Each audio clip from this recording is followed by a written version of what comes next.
Did you know it's going to cost the average family an extra $1,000 to feed their family this year? So if you're looking for a way to save money, growing your own seeds is a great way to do that.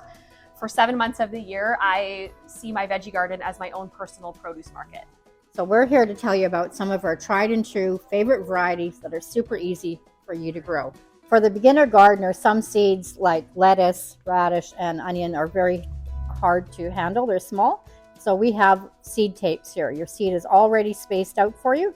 All you do is cut a length of seed tape and plant it. You're all set to go.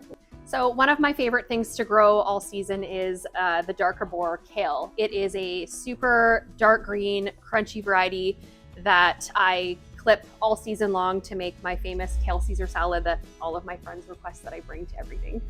One of my favorite cucumbers is this variety called Green Fingers, which produces an abundant amount of tiny bite-sized spineless cucumbers. And my 7-year-old eats them like candy.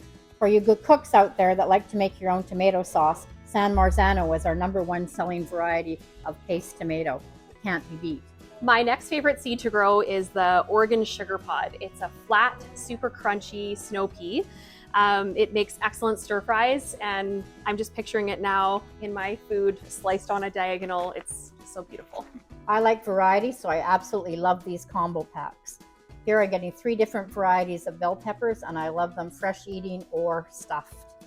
If you're looking for little squashes, variety of colors, a trio of patty pan squashes. Perfect for selection and variety. So if you're gonna grow any green beans, Vortex beans are your beans. Anyone that has grown these will never grow another bean. They are long, they are crunchy, they're delicious. My son eats them raw. They're amazing. Growing from seed will not only save you money, you'll get much better flavor and your produce will last longer, and you have a lot more varieties to choose from. So make sure to tell us which are your favorite seed varieties to grow. Tell us in the comments.